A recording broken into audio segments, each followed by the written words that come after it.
It's the end of the Chili report. Chili's gone. Chili was fired. And I don't know what to call this now. If it's not the Chili report, you know, I've had actually people email me some suggestions. I came up with some suggestions myself also for what to call it. Now it's not the Chili report. One idea I had was Zygi's Piggly Wiggly recap. I can imagine Zygi being Piggly and Wiggly. Eddie, stop that. Hey, stop that. No. Eddie, that's not nice, okay? You shouldn't do that to bald people who dress like that, okay? Chili's gone. You can't have him back. Is it Brett Favre? You want him to leave? No. What about Aaron Rodgers? Oh, that scared him away.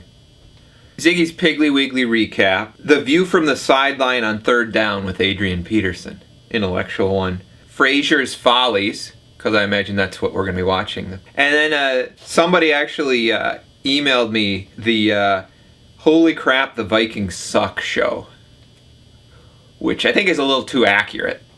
Now, of course, some people are like thrilled that Chili's gone. Huh. Is this true? I am not. I don't take any joy in this moment. No way.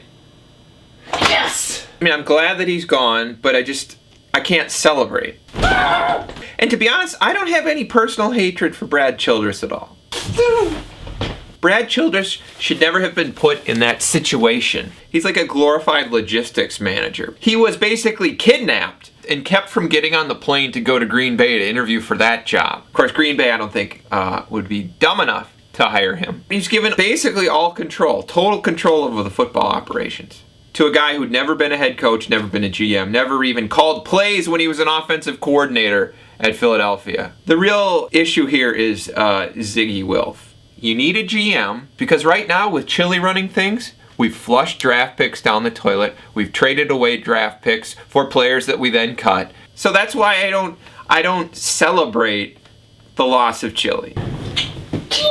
Plus with Chili, okay, deep down under that like really, really crusty exterior, there's this free spirit that he's just unable to let out. Okay, he let it out a little bit last year when he dressed in drag before the Pittsburgh game. You know, and I thought that was a big step for him, but he couldn't follow that up. He could only do that when the team was 6-0, when they were undefeated, when he was basically as high as he would ever get. And if the Vikings had ended up going 16-0 and winning the Super Bowl, I have no doubt that he would have had the operation. And that's the problem. He's repressed. And I have trouble hating on a man who's undergoing such inner turmoil. I've compiled a list of the worst memories, the worst things Brad Childress did in his tenure. This list could have been much longer. This is definitely not exhaustive, but I'm just going to go over the 16 worst things I remember from Chili's tenure. Number 16, of course, cutting Marcus Robinson on Christmas Eve, his first season as head coach. It's like just sending the message to the players that I really don't care. Number 15, benching Adrian Peterson on key plays late in games. Off the fingertips of Taylor. The Vikings lost with Adrian Peterson on the sideline. I just think Chili really mismanaged Adrian Peterson, and we really got as little out of Adrian Peterson in terms of his value to helping the team win as we possibly could with Chili as head coach. Number 14 was the Vikings-Patriots game in 2006. That was Chili's first year. The Vikings were 4-2, and it really looked like the Vikings could be a legitimate playoff team. And New England comes in and won by, I think, like 70 points. It was just the ultimate just demolition, an ultimate exhibition of a coach who really knows what he's doing and cheats, and a coach who really doesn't know what he's doing. Number 13 would have been Vikings-Patriots. Number 2, that was, of course, this past year. 4th and goal at the 1, run it, and get stuffed. And we all know what happened after that. Madieu Williams probably remembers too. Number 12 would be ignoring the most important position in professional sports. That would be quarterback. To the point where 2 years in a row you have to beg an old man to come out of retirement. That one pretty much speaks for itself, okay? It worked in 2009, didn't work this year. Number 11 was dumping Sage Rosenbergowitz Goldstein-Fells instead of dumping T-Jack. I don't think either of them are that good, but I just want T-Jack gone, because I'm so sick of people saying, okay, now Tavares Jackson, he needs that final chance to show whether he can be that big league quarterback. He's shown it, he can't. When are people gonna wake up? Sorry, I lost it a little bit. Number 10 would be antagonizing every decent quarterback he's ever had. Brad Johnson, Gus Frerotte. Gus Frerotte really isn't decent. He really very good at all, but he's above T-Jack, so we'll put him up there. Sage, Rosen, Steinwitz, Goldberg, and then of course Brett Favre. I mean, antagonized them all, and it hurt him in the end. Number 9, not antagonizing T-Jack. Number 8 was the kick-ass offense.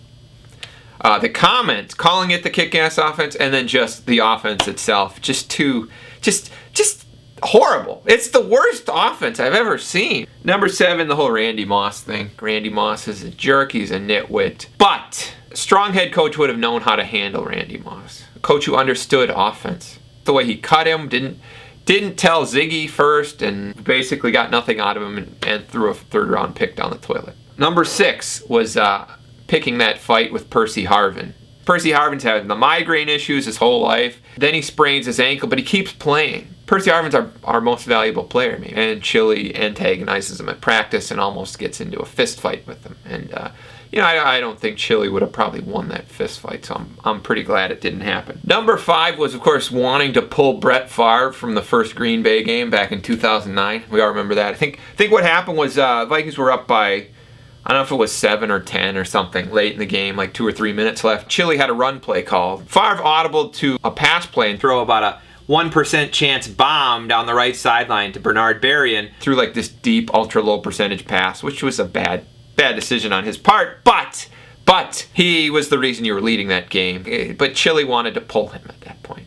And Darrell Bevell had to talk him out of pulling Brett Favre from the game, with the Vikings undefeated. Number 4, of course, was 2009, week 6, I believe, Baltimore. He tried running out the clock at the start of the second quarter. Vikings are up 14-0 early in the second quarter. There's 14.5 minutes left in the second quarter, and they get the ball.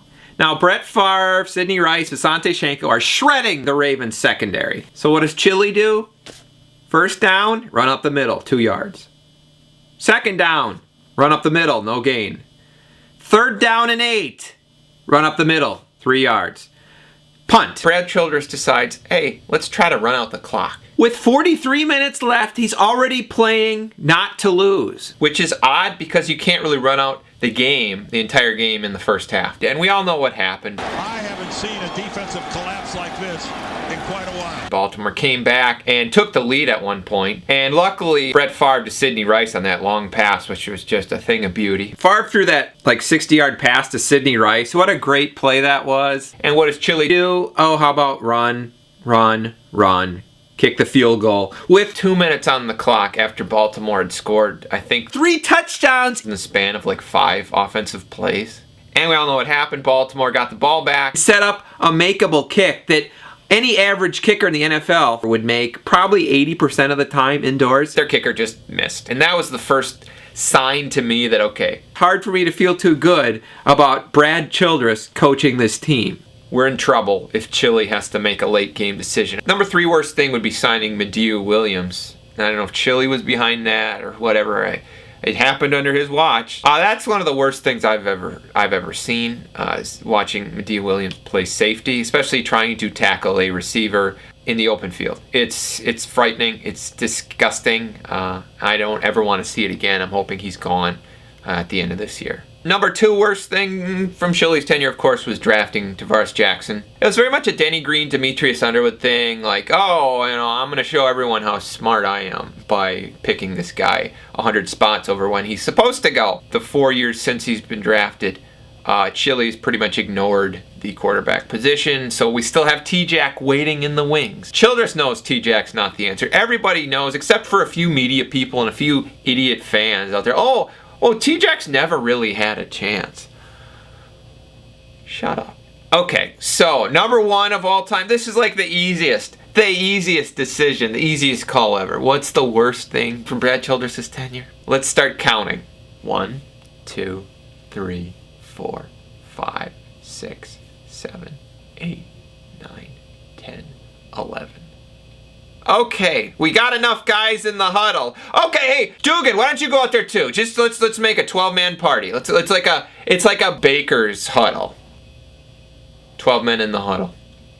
But anyway, he's gone. No more Chili report. You know, we're moving on. Leslie Frazier's our new coach, and the way he coached that defense to that 28-point loss against Green Bay, I'm really looking forward to it. So, onward and upward.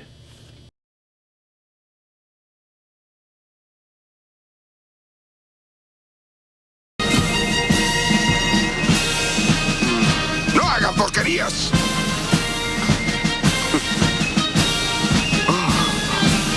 Vaya, lo lamento, me equivoqué. Bueno, no los interrumpo. Gracias, señor.